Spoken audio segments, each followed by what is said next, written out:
Baik, terima kasih kepada rekan-rekan mahasiswa.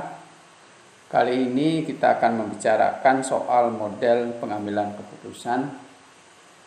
Jadi beberapa model yang bisa kita cermati sebagai acuan di tatkala kita mengambil keputusan. Sebelumnya kita mengulang lagi yang sudah pernah saya bahas dalam pertemuan kita terdahulu. Jadi pada umumnya ada 4 model pengambilan keputusan. Yang pertama disebut dengan Isonic model. Ini sebagai penyederhanaan terhadap berbagai persoalan yang digambarkan di situ adalah replika fisik dari sebuah sistem, biasanya berdasarkan pada perbedaan skala yang dibandingkan dengan aslinya. Jadi sejumlah persoalan yang kita hadapi itu akan kita rumuskan dalam bentuk model ya. Yang kalau dibandingkan dengan aslinya itu dapat kita memahami ada kemiripan, sehingga model ini adalah bentuk penyederhanaan daripada suatu peristiwa atau masalah-masalah yang kita temukan di dalam proses organisasi dan manajemen. Kemudian ada analog.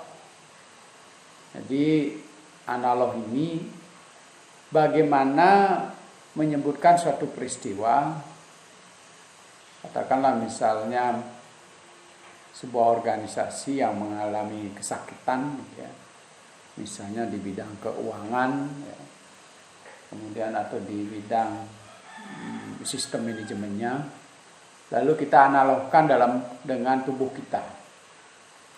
Jika dalam tubuh kita salah satu dari organ tubuh kita tidak berfungsi, maka seluruh tubuh akan merasakan sakit. Nah, ini salah satu contoh analog. Sehingga apa yang terjadi dalam peristiwa manajemen ketika salah satu tidak berfungsi dengan manajemen, maka organisasi sebagai kita analogkan dengan bodi kita adalah mengalami juga kesakitan. Kemudian model matematis atau kuantitatif, ya. Biasanya ini model-model yang digunakan ketika kita melakukan penelitian secara kuantitatif. Di situ bisa menyebutkan bagaimana proses daripada peristiwa sosial kita buat dalam bentuk analog matematis, ya, bisa regresi, bisa juga korelasi sederhana, sehingga nanti di situ dengan perhitungan matematis kita bisa mengambil sebuah keputusan apakah ada hubungan sebab akibat antara peristiwa satu dengan peristiwa yang lain atau masalah yang satu, ya. Jadi misalnya masalah kinerja organisasi apakah dipengaruhi oleh prestasi pegawai, apakah dipengaruhi oleh penyiapan sarana prasarana pekerjaan, apakah dipengaruhi oleh kepemimpinan, ya. Jadi itu variabel-variabel itu kita akan hitung secara matematis, sehingga pada kesimpulannya ketika kita temukan kesimpulan dari perhitungan analisis regresi atau korelasi itu, nanti kita bisa mengambil keputusan bahwa yang berpengaruh terhadap kinerja kita adalah pemimpinnya yang paling dominan, atau karyawannya, atau karyawannya sudah bagus, SDM-nya sudah bagus, tetapi sarana prasarana pendukungnya yang kurang memadai. Nah, itu model matematis. Kemudian ada mental model, memberikan gambaran subjektif bagaimana seorang memikirkan tentang suatu situasi. Jadi kita bisa mengambil satu konsep dari pengalaman seseorang untuk kita pakai di dalam menyelesaikan masalah. Bisa saja seorang pemimpin nanti akan mengalami suatu peristiwa yang bisa dipergunakan untuk menyelesaikan satu masalah. Bisa saja juga kita mencari konsultan yang memiliki pengalaman ketika kita menyelesaikan sebuah masalah. Nah, kemudian di dalam sebuah manajerial perusahaan kita mengenal adanya model ekonomi rasional yang nanti juga banyak kita jelaskan di bawahnya bagaimana seorang rasional itu bisa melakukan pengambilan keputusan. Yaitu kerangka perspektif bagaimana suatu keputusan diambil dengan asumsi bahwa mengambil keputusan memiliki informasi akurat dan lengkap. Jadi dalam keadaan begini, komprehensi rasional ini dianggap bahwa seseorang atau kelompok orang mengambil keputusan memiliki informasi yang cukup di dalam mengambil keputusan, sehingga dia akan menggali seluruh alternatif yang ada, menggali seluruh informasi yang ada untuk menyelesaikan keputusan, baik itu dengan cara yang baru ya, maupun dengan cara-cara yang sudah lama yang diperkuat dengan informasi-informasi yang mereka miliki cukup banyak.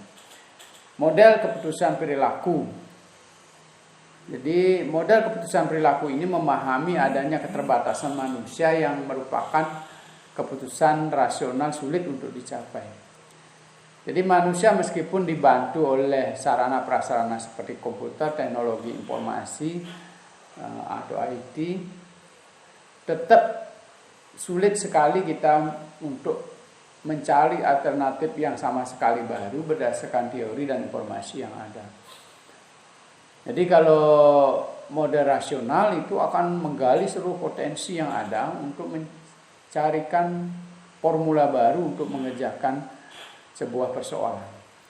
Tetapi kalau model keputusan perilaku ini salah satunya misalnya keputusan yang bersifat inkremental atau tambal sulam. Jadi memperbaiki apa yang kurang dari kemarin-kemarin, sehingga apa yang kurang itu saja yang kita perbaiki. Sehingga tidak perlu mendaur ulang atau membongkar seluruh keputusan yang kemarin untuk menghasilkan keputusan yang baru yang sama sekali tidak ada kaitannya dengan keputusan-keputusan sebelumnya yang diambil oleh model ekonomi rasional. Ada juga yang membagi konsep daripada behavioral decision making modal ini, menyebutkan bahwa satu konsep yang penting untuk dipahami dalam pengambilan keputusan ada bounded rationality. Jadi meskipun terbatas, dia juga bisa menggunakan konsep bounded rationality yang pendekatannya rasional.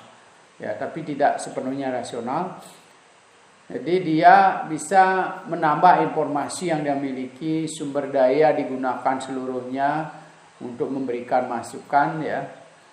Kemudian juga informasi, kemudian dari sisi waktu mungkin dia memerlukan waktu yang lebih lama. Jadi tidak sepenuhnya inkremental, tidak sepenuhnya tambal sulam, tetapi dia tetap mencari alternatif yang kreatif untuk menyelesaikan persoalan supaya lebih efektif dari cara-cara penyelesaian sebelumnya. Kemudian ada satisfying intuitive, nanti di bawahnya akan kita jelaskan ya. Suatu pencarian sampai dengan tingkat memuaskan. Tidak perlu sampai sempurna, tapi ketika keputusan diambil ini sebagian besar sudah kita merasa puas dengan hasil yang sudah kita capai dalam proses pengambilan keputusan. Karena kita bisa membandingkan dari sisi waktu, informasi yang dimiliki dan SDM yang ada. Jadi kalau terbatas jumlah SDM-nya, tingkat pendidikannya sederhana, tidak didukung oleh sarana prasarana, dia cukup bagaimana teman-teman yang mengambil keputusan itu merasa puas. Kemudian intuisi, analisis yang tidak disadari berdasarkan pengalaman. Jadi berdasarkan keyakinan, berdasarkan firasat, intuisi. Ya, biasanya seperti ini, biasanya seperti ini. Jadi tidak lagi berdasarkan pada informasi dan data yang ada, masing-masing SDM yang mengambil keputusan itu menggunakan intuitif atau intuisi. Ya, kadang-kala keputusan ini juga sangat tepat ketika kita dalam posisi-posisi yang keterbatasan data, keterbatasan SDM, ya, sementara sama sekali tidak kita harus mengambil keputusan secara segera. Dan escalation of commitment, kecenderungan untuk menambah komitmen dari hasil keputusan sebelumnya, seperti yang diharapkan jika seorang pimpinan mengikuti proses pengambilan keputusan yang efektif. Nah, sekarang waktunya terbatas, pemimpin memiliki waktu yang terbatas, keputusan harus segera. Ya. Bisa saja pemimpin itu memang pemimpin manajerial atau seseorang yang memiliki pengalaman dalam pengambilan keputusan, mencetuskan sebuah ide yang bagus menurut semua orang, lalu di situ dimintakan komitmen untuk melaksanakannya. Sebenarnya yang memimpin dalam pengambilan keputusan itu adalah orang yang memiliki ide gagasan yang dianggap pada saat itu memiliki kecemerlangan atau ide yang paling bagus di antara teman-teman yang lain. Nah, dalam keadaan satu ide ini didukung oleh banyak orang, maka diperlukan yang disebut dengan eskalasi komitmen.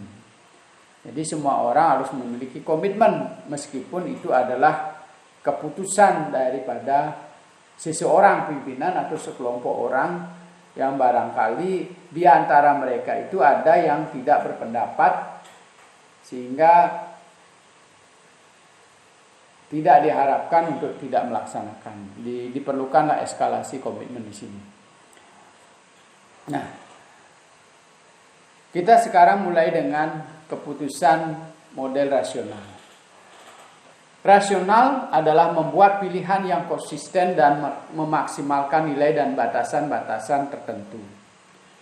Jadi kadang kita sebagai organisasi tidak saja menyerap nilai-nilai yang berkembang pada orang-orang yang terlibat di dalam pengambilan keputusan, tetapi sering sekali juga kita melibatkan kondisi sosial budaya masyarakat.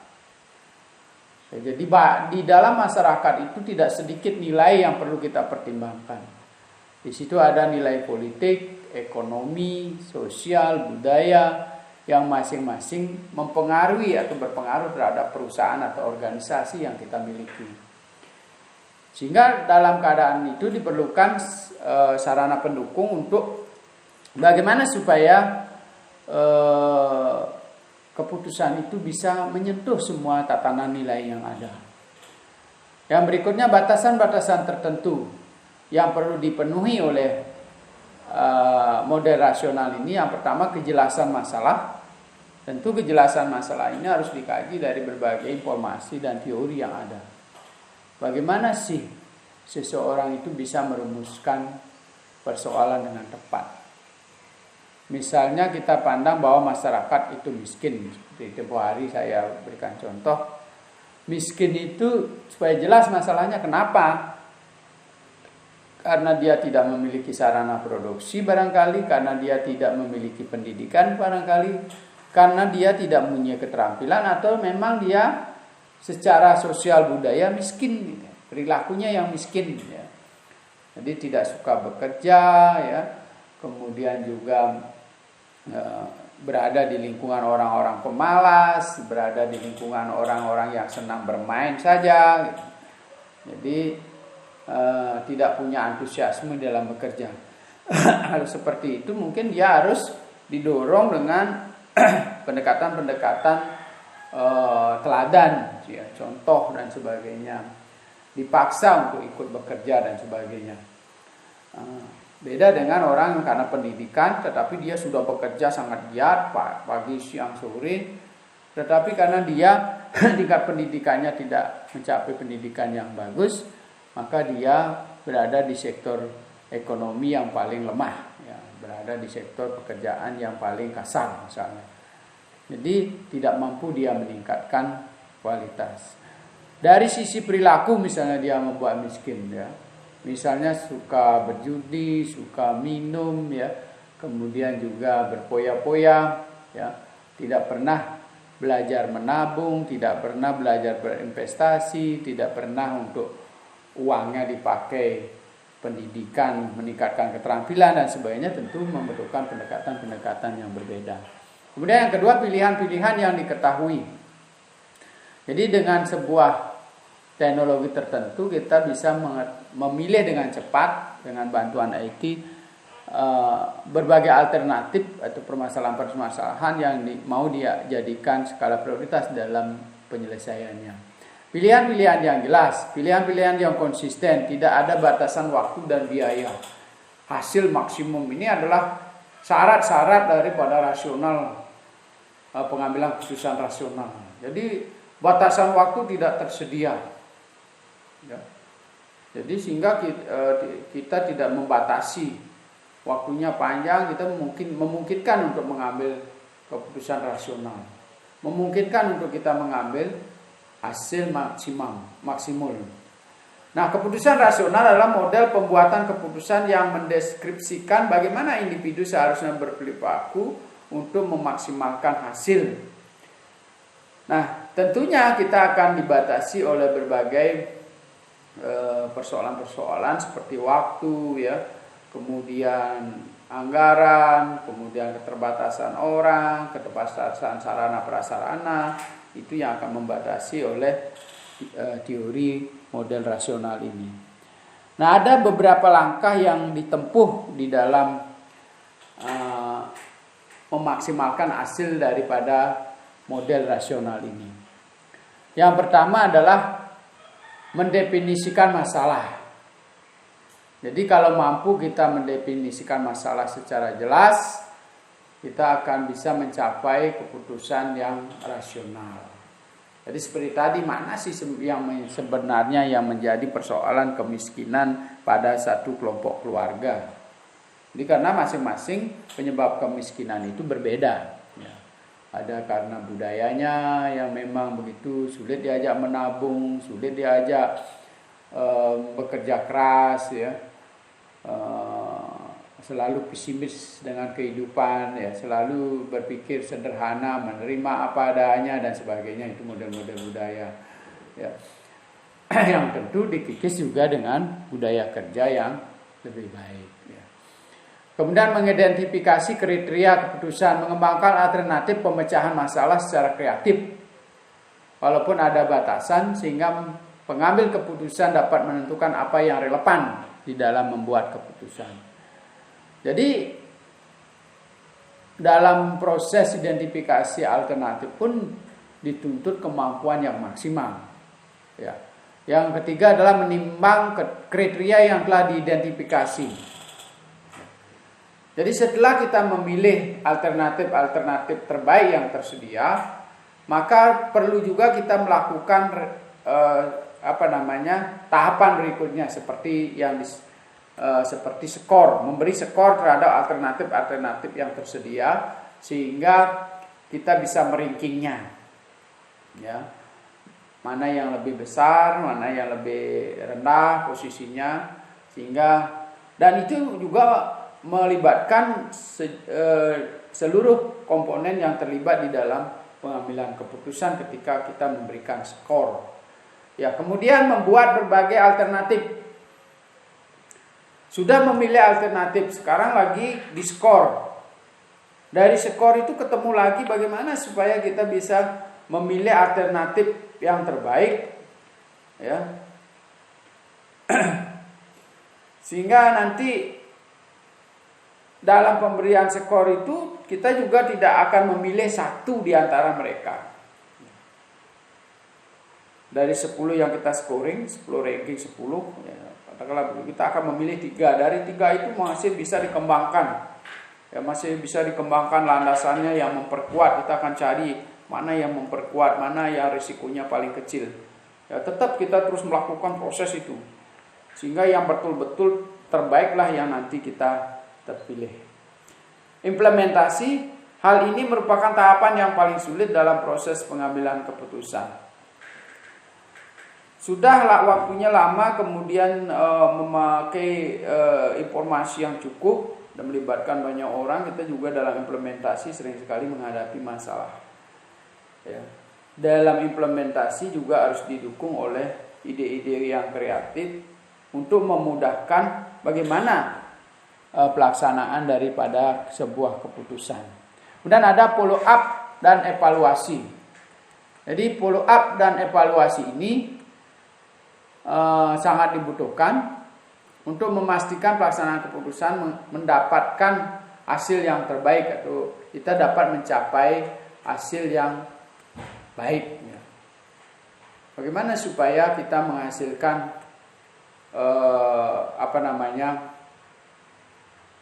hasil keputusan itu supaya memberikan dampak atau dipastikan dia mencapai sasaran yang terbaik.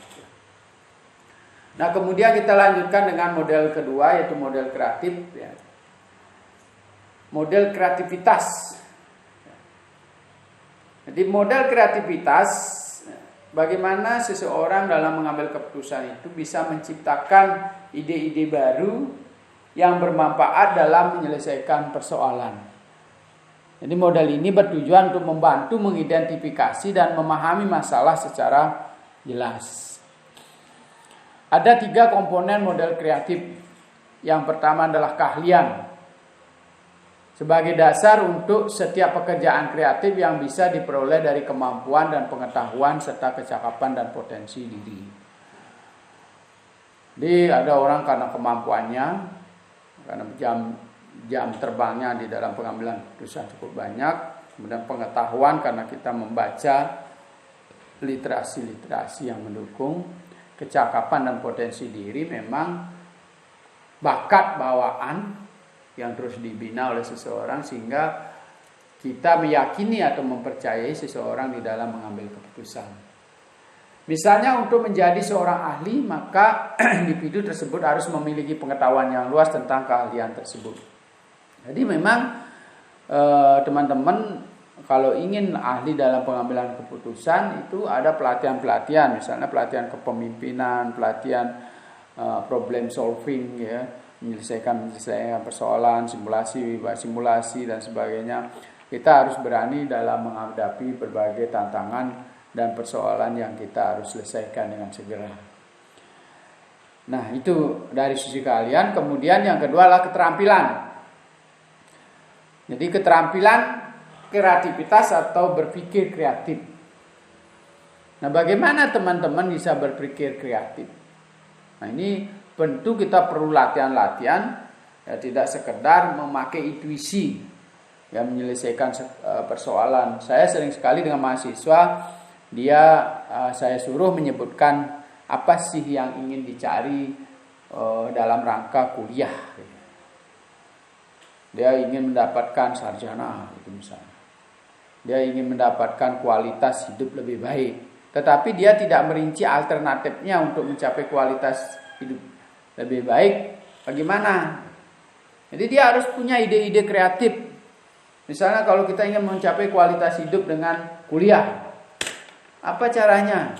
Belajar lebih banyak, kemudian menyerap ilmu pengetahuan dari orang-orang yang berpengalaman, baik itu dari dosennya, dari teman kerjanya, ada teman kuliahnya yang sudah bekerja di berbagai instansi yang bisa diserap alternatifnya.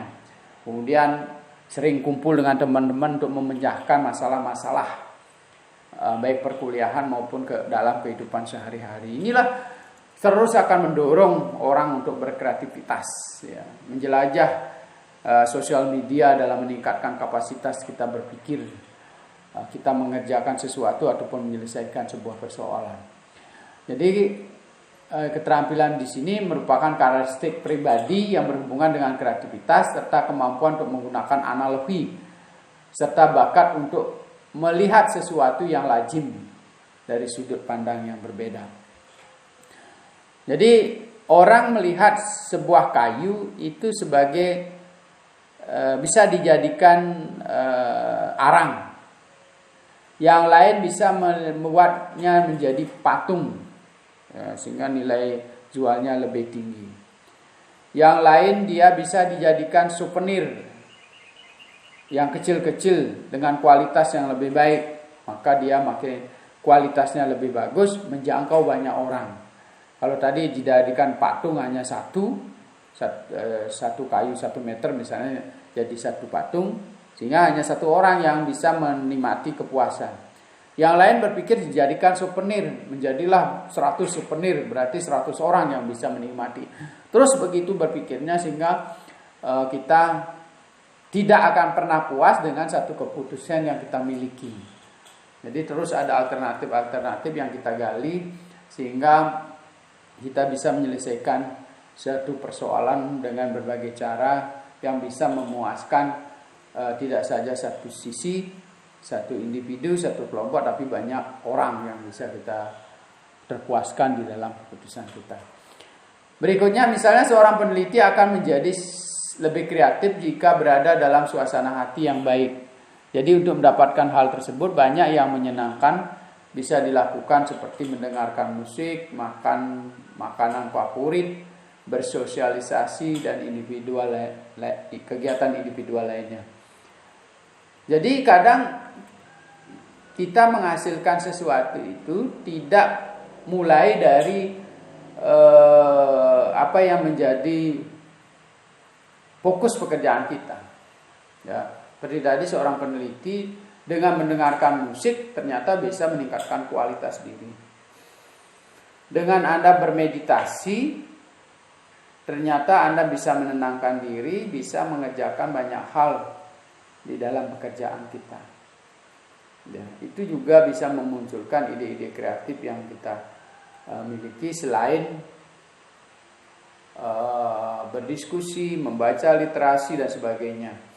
Kemudian yang berikutnya adalah motivasi tugas intrinsik. Ya.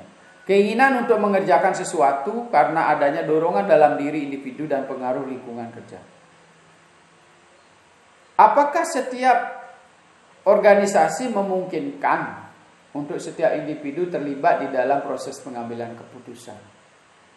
Jadi ada mekanisme yang diatur supaya setiap orang mengalami proses belajar dalam pengambilan keputusan. Ya, jadi tidak diambil secara monopoli oleh pihak manajerial. Tapi bagaimana setiap unit-unit itu memperoleh caranya sendiri supaya melibatkan banyak orang untuk terlibat di dalam pengambilan keputusan. Misal di sini disebutkan dalam slide ini bahwa bagaimana kita bisa menyusun mekanisme agar menarik sesuatu yang rumit menjadi sederhana, mengasihkan, memuaskan, bahkan memberikan sebuah tantangan bagi setiap individu. Jadi kita ciptakan lingkungan kerja yang memberikan support dalam bentuk konstruktif, seperti memberikan penghargaan, pengakuan atas kreativitas individu, memberikan ruang kepada setiap orang juga untuk melibatkan diri di dalam pengambilan keputusan. Kemudian model tugas intrinsik, keinginan untuk mengerjakan. Sudah ya. Kemudian kita lanjutkan dengan model intuisi. Ya. Jadi seperti tadi saya jelaskan, ada intuisi. Bagaimana seseorang mengambil inisiatif berdasarkan firasat, intuisi yang dialami. Biasanya ini dalam kondisi-kondisi yang terdesak, banyak menggunakan model intuisi ini. Sebuah proses tidak sadar sebagai hasil dari pengalaman yang disaring atau kekuatan yang muncul dengan cepat tanpa intervensi dari berbagai proses yang masuk akal dan sadar. Jadi kalau setiap orang melakukan latihan-latihan atau mengalami berbagai persoalan dalam hidupnya, itu merupakan latihan. Jadi tidak saja dosen yang memberikan latihan Anda melalui ujian-ujian atau tesnya, tapi kadang-kadang kita juga dilatih oleh alam untuk menjadi cerdas, ya. Terutama teman-teman yang sering mengalami persoalan dalam hidup. Beda dengan orang-orang yang memang sejak lahir dia berada dalam kecukupan, ya. Akan proses intuisinya ini tidak akan bekerja dengan baik. Tapi kalau kita orang-orang yang memang sering menghadapi banyak persoalan, ya, itu adalah merupakan latihan nyata yang kita hadapi akan mengembangkan daya alam bawah sadarnya untuk menyelesaikan persoalan. Jadi intuisinya akan berkembang baik kalau Anda menyadari. Tetapi kalau banyak orang yang mengalami persoalan tetapi terus mengalami keterpurukan, dia tidak pernah menyadari. Jadi alam bawah sadarnya juga akan bekerja di ruang-ruang yang membuat teman-teman tidak termotivasi, merasa lemah, merasa dihina, merasa tidak percaya diri, ya, sedih setiap hari, ya. Anda tidak selalu berpikir tentang kesusahan, tetapi tidak pernah mau keluar dari kesusahan itu. Jadi banyak cara yang orang lakukan untuk bisa keluar dari sistem tidak sadar kita untuk bekerja di ruang-ruang yang lebih menyenangkan.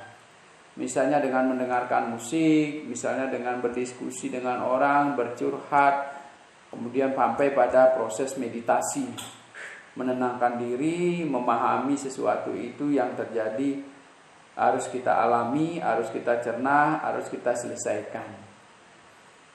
Harus kita alami, harus kita cerna, harus kita selesaikan. Nah, ini kalau bisa cari literasi selesai persoalan tapi lebih baik. Nah, sehingga kita membaca literasi yang tepat, membaca buku-buku motivasi yang tepat, berdiskusi dengan orang-orang yang tepat. Nah, itulah yang akan melatih intuisi kita bekerja lebih baik, ya. Tapi kalau kita tidak latih demikian rupa, berikan alam yang mengatur sesuai dengan kodrat manusia. Ketika Anda mengalami persoalan, sakit hati, sedih, terus mau keluar, melarikan diri dan sebagainya, itu kita tidak akan bisa menumbuhkan intuisi secara baik dan positif, ya. Contoh pada saat bawahan ada memberikan laporan, merasa bahwa ada ketidaksesuaian dalam laporan tersebut, ya. Jadi para pemimpin atau manajerial, kalau sudah dia banyak berpengalaman di dalam memimpin karyawan, kita akan tahu begitu diserahkan laporan, ya, kita belum membaca sudah pasti ada kesalahan di sini. Kenapa? Pertama, kita melihat gaya yang disampaikan oleh, postur tubuh yang disampaikan oleh karyawan kita. Dia merasa gugup, dia merasa tidak percaya diri, kita langsung pasti ada sesuatu yang tidak dikerjakan dengan benar, ya. Jadi pengalaman misalnya saya seperti mengurus bidang usaha, begitu karyawan merasa gugup, kenapa? Kita lihat laporannya, kita lihat pekerjaannya sehari-hari, ternyata memang dia mengalami persoalan, banyak pekerjaan-pekerjaan yang tidak bisa diselesaikan dengan baik, ya. Dan ini sering intuisi kita. Kenapa orang cenderung untuk menggunakan intuisi? Ada beberapa kriteria yang memaksa kita untuk menggunakan intuisi ketika terdapat ketidakpastian yang tinggi, ketidakpercayaan pada orang yang tinggi, ya. Ketika hanya sedikit teladan yang bisa digunakan, seperti sekarang kondisi ekonomi misalnya sulit, kondisi politik sulit kita memprediksi siapa yang berkata benar, ya, maka kita akan mengikuti kata hati atau nurani. Saya mau memilih siapa. Sulit sekali secara teori. Tahu-tahu yang kita secara teori yang menghasilkan sesuatu, kemudian dia kelihatan sosial di masyarakat, tahu-tahu setelah menjabat koruptor dan sebagainya. Ini sulit. Itulah kita menggunakan hati nurani di situ. Ketika variabel-variabel kurang bisa diprediksi secara ilmiah. Jadi gambaran secara ilmiah betapapun pengetahuan kita, sekolahnya tinggi, itulah membuat kita sulit berpikir. Banyak juga indikator yang tersedia, Sehingga kita harus pakai yang mana kita pilih, pakai intuisi. Ketika fakta-fakta dibatasi, banyak juga sulit, apalagi terbatas, apalagi dibatasi, dipaksa waktunya. Kamu harus selesai 2 jam lagi. Jadi kebutuhan untuk mencari informasi tidak cukup 2 jam. Kita pakai alternatif yang tercepat dan intuisi. Fakta-fakta tersebut tidak menunjukkan titik terang, tidak jelas. Yang disampaikan oleh pembawa masalah itu tidak jelas. Dia menyampaikan dengan gugup. Tapi sekali lagi, hal ini bisa dilakukan dengan tepat kalau kita banyak mengalami masalah, banyak bisa menyelesaikan masalah dengan tepat, sehingga insting kita bisa bekerja dengan cepat. Ketika hanya sedikit menggunakan data analitis sama dengan data ilmiah, informasi sedikit ya, terdapat beberapa solusi alternatif masuk akal yang bisa dipilih. Semua alternatif yang tersedia masuk akal, sama dengan Anda nanti menghitung kancing mana yang kita pilih. Nah, ini kita pakai insting yang bekerja di dalam sebuah proses pengambilan keputusan. Ketika waktu sangat terbatas, ketika adanya tekanan untuk membuat keputusan yang tepat. Nah, tadi sudah. Jadi kita ditekan untuk cepat melakukan keputusan. Nah, itu model intuitif yang diambil oleh pengambil keputusan dalam pengambilan keputusan. Nah, kita lanjutkan dengan model-model peramalan dalam keputusan kita. Jadi ada model peramalan. Di sini ada meramal dalam jangka pendek, menengah atau jangka panjang. Ya. Kemudian metode dari peramalan ini ada beberapa. Yang pertama misalnya extrapolation metode. Jadi metode ini hanya mendasarkan pada data tahun, bulan, waktu lalu secara runtut dengan tanpa memperhatikan faktor-faktor penyebab terjadinya kejadian tersebut untuk memperkirakan peristiwa di waktu yang akan datang. Jadi kita akan melihat siklus dari perjalanan permasalahan atau siklus usaha atau perkembangan organisasi yang kita miliki. Kita belajar dari situ. Jadi kita tidak memahami apakah dia sekarang maju, apa yang menyebabkan, tidak. Tapi kita akan belajar konsisten pada cara kerja yang kita miliki.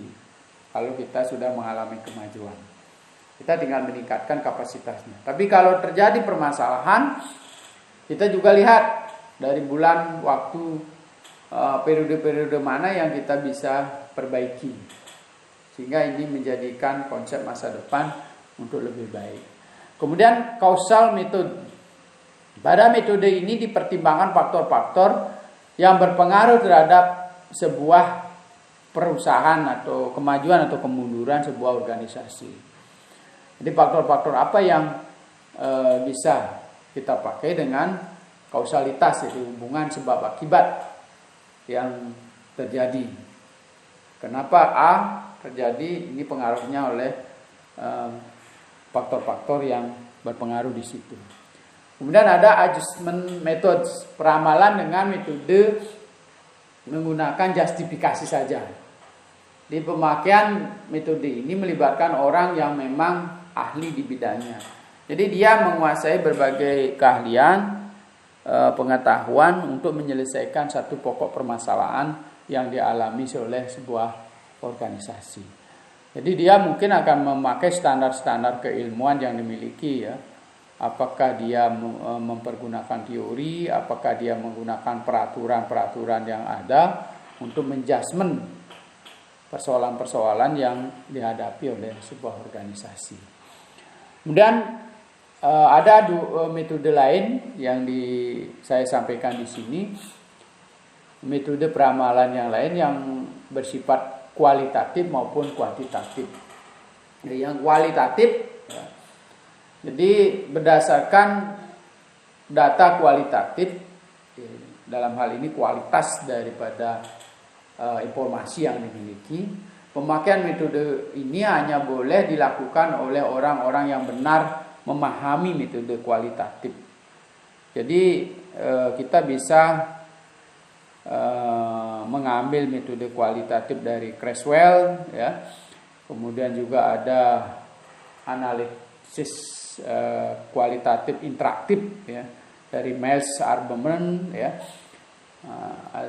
Anda bisa membaca banyak buku-buku kualitatif yang mengarahkan pada proses pengambilan keputusan secara kualitatif, ya.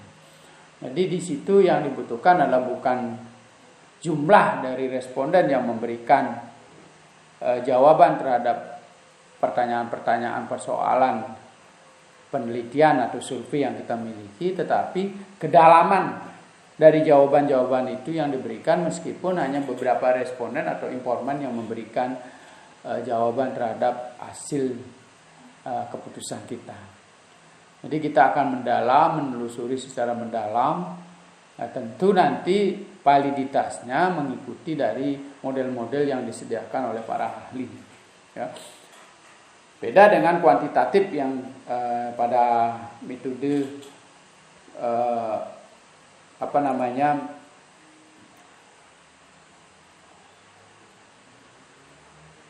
yang digunakan oleh teman-teman yang suka memilih model kualitatif, ya. Nah, misalnya kalau model kualitatif kita bisa kembangkan kuantitatif, maksud saya hubungan kausalitas melalui korelasi dan regresi. Ini teman-teman akan diajarkan oleh dosen metodologi tentang secara mendalam tentang kuantitatif ini, metodologi maupun statistik, ya. Kemudian metode runtut waktu. Metode ini mencoba mengamati suatu variabel yang dikaitkan dengan unsur waktu, ya. Nah, selanjutnya kita fokus pembahasan peramalan dengan metode kuantitatif. Nah, di dalam metode kuantitatif ini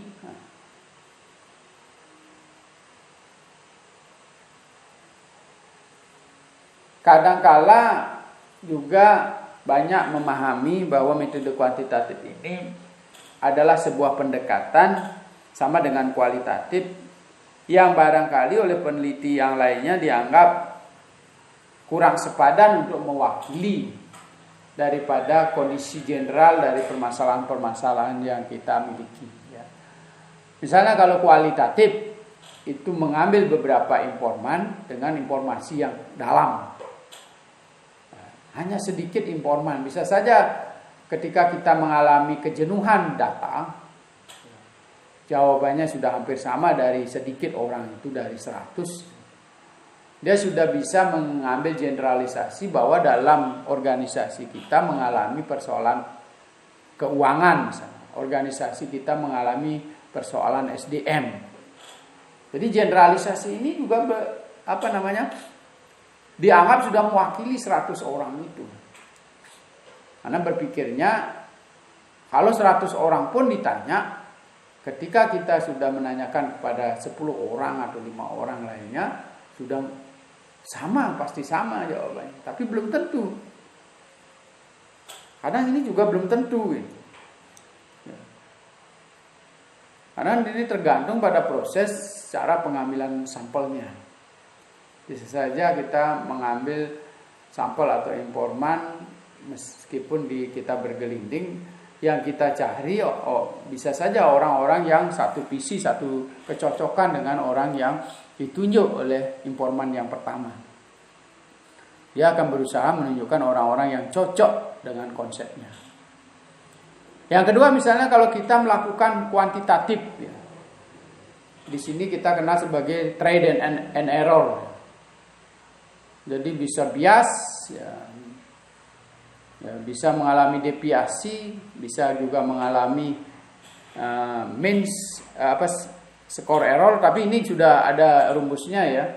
Jadi kita pakai MAD, MSE, Berapa batas-batas toleransi yang boleh dilakukan, tingkat kesalahan atau error dari sebuah penelitian. Nah, itu memang kita sudah mengacu ke situ, tetapi kembali lagi itu hanya sebuah pendekatan, ya.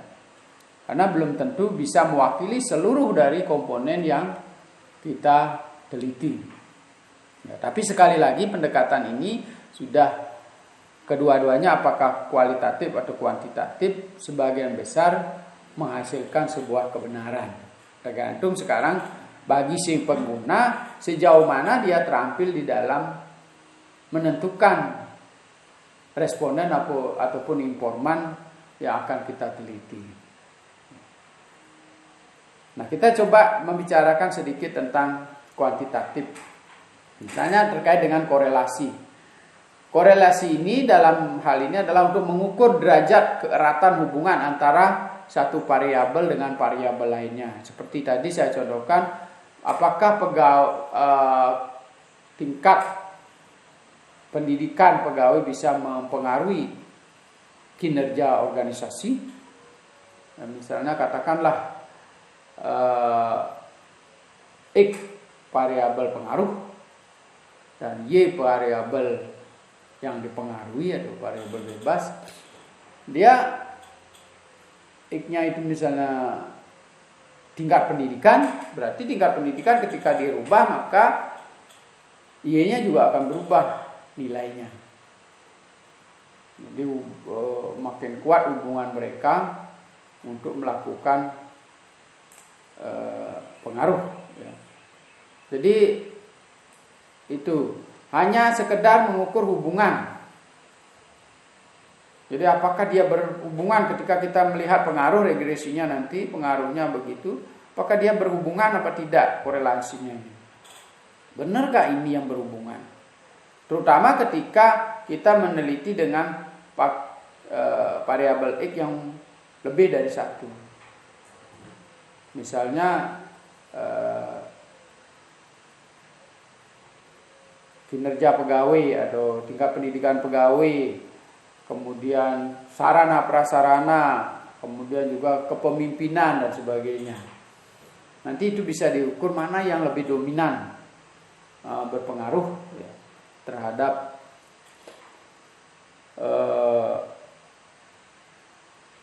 kinerja organisasi. Ya. Kemudian hanya sekedar mengukur hubungan, kemudian hubungan dalam korelasi bisa positif, bisa juga bertentangan, ya. Jadi kalau dia di bawah 0, maka dia korelasinya berlawanan, tidak memiliki hubungan antara kinerja pegawai dengan kinerja organisasi. Bisa saja seperti itu hasilnya, tergantung pada sampel yang kita ambil. Maka yang sangat menentukan di sini adalah proses pengambilan sampelnya. Ya, diusahakan nanti untuk mengacak pengambilan sampelnya pun harus ada tekniknya tersendiri. Ya, tidak bisa kita tentukan, sudah ada metode-metode yang harus kita lampaui. Kemudian macam korelasi, ada korelasi sederhana. Jadi yang saya bilang tadi ada X, Y saja. Jadi hanya satu X, satu Y, sehingga kita bisa mengukur hubungan yang sederhana. Ada juga kita membandingkan X-nya lebih dari satu, sehingga nanti hasilnya juga kita sebut dengan korelasi ganda. Nah, kurang lebih ini rumus yang nanti akan Anda hadapi di dalam menggunakan analisis korelasi. Jadi N-nya itu adalah jumlah sampel, X-nya itu adalah variabel yang terikat, ya, misalnya seperti tadi kinerja pegawai, kepemimpinan, ya. Kemudian Y-nya adalah variabel yang dipengaruhi, ya. Kemudian yang berikutnya adalah regresi. Nanti lebih jelas Anda akan mendapatkan penjelasan dari teman-teman yang mengajar statistik, ya. Jadi misalnya regresi Mencari garis fungsi yang dapat menggambarkan hubungan antara variabel penyebab atau independen dengan variabel yang terikat atau dependen, bebas. Nah, kemudian mengukur bagaimana pola hubungan fungsional antara variabel-variabel dalam persamaan atau model. Yang diukur bukan sekedar hubungan tetapi sudah sampai pada pengaruh. Jadi sifat hubungan satu arah harus ditentukan oleh variabel bebas dan variabel terikatnya. Jadi sudah kita seberapa besar pengaruhnya, kita sudah bisa ukur. Nanti Anda bisa lihat di situ berapa persen pengaruhnya, sehingga nanti ketika X meningkat maka Y meningkat berapa. Nah, macam regresi sederhana sama dengan korelasi ya, ada regresi berganda. Ya. Rumusnya bisa Anda lihat dalam persamaan ini.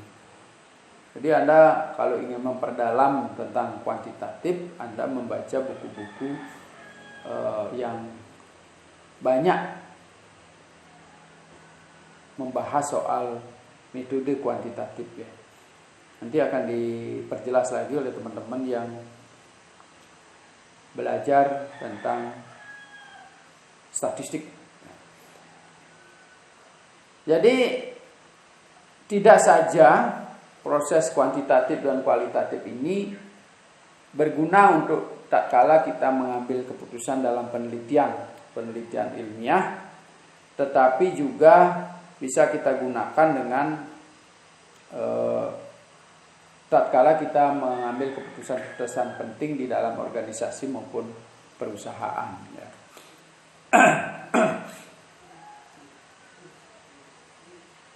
Penjelasannya bahwa uji asumsi dalam model regresi misalnya, jadi ada yang disebut dengan uji normalitas. Jadi populasi Y terdistribusi secara normal di sekitar garis regresi. Bisa juga ditambah dengan linearitas. Kemudian ada uji populasi, tidak terjadi peristiwa heterokedastisitas atau varian dari populasi harus tidak berubah bila nilai X meningkat atau diperbesar atau terjadi homokedastisitas. Kemudian tidak terjadi peristiwa multikolineritas khusus pada regresi berganda, yaitu tidak boleh terjadi korelasi yang tinggi di antara variabel bebas dalam regresi. Tidak terjadi peristiwa autokorelasi. Jadi korelasi di antara dirinya sendiri khusus pada regresi dengan data time series. Jadi data time series itu yang kita sebut time series itu ketika kita membandingkan pendapatan perusahaan tahun lalu, tahun 2017, 2018, 2019, 2020 itu namanya time series ya. Nah, itu yang kita cermati. Nah, kemudian yang berikutnya ada juga yang disebut dengan koefisien determinasi R-square. Jadi angka yang menunjukkan seberapa jauh atau besar variabel Y dipengaruhi oleh variabel X. Pengertian lain, angka yang menunjukkan sebesar variabel bebasnya secara bersama-sama mampu menjelaskan perilaku variabel terikat. Kemudian koefisien determinasi R-square dapat diperoleh dari koefisien korelasi dikuadratkan. Untuk regresi berganda, koefisien determinasi diperoleh dari koefisien korelasi multiple atau berganda. Yang berikutnya, model regresi yang baik adalah model regresi yang koefisien determinasinya makin tinggi, atau dengan kata lain kemampuan menjelaskan dari semua variabel bebasnya terhadap perilaku variabel terikat yang semakin tinggi. R-square biasanya dinyatakan dalam persen. Jadi jika nilai 100% dikurangi dengan angka R-square akan memperoleh angka yang menunjukkan seberapa besar perilaku variabel terikat yang belum terjelaskan. Jadi ketika kita melakukan prediksi, barangkali 85% kita benar, yang 15%-nya belum terjelaskan. Itu nanti diuji oleh melalui cara-cara lain untuk menemukan kenapa 15% tidak berpengaruh. Kenapa tidak 100% dia berpengaruh variabel X-nya. Yang 15 ini apa? Nah, itu barangkali Anda bisa bantu dengan wawancara, dengan metode-metode kualitatif, sehingga kita tahu dan menambah hasil-hasil keputusan itu semakin berkualitas. Atau alasan-alasan kenapa kita mengambil keputusan itu kita jelaskan, karena hanya 15% ini bla bla bla bla yang berpengaruh, sehingga kita tidak perlu atau kita cukup mengabaikan yang 15% ini, tidak perlu kita ungkit di dalam pengambilan keputusan. Nah, kemudian ada uji F dan uji T. Jadi uji F dikenal dengan uji serentak atau uji model uji ANOVA, yaitu uji untuk melihat bagaimana pengaruh semua variabel bebas secara bersama-sama terhadap variabel terikatnya. Ya. Sehingga nanti teman-teman bisa sedikit berpengalaman dalam kualitatif, kita bisa menggunakan analisis kualitatif. Yang kuantitatif kita bisa menggunakan analisis kuantitatif, ya. Demikianlah penjelasan kita pada hari ini tentang model-model pengambilan keputusan. Semoga bermanfaat bagi teman-teman dalam pengambilan keputusan, baik dalam organisasi maupun di dalam perusahaan. Terima kasih.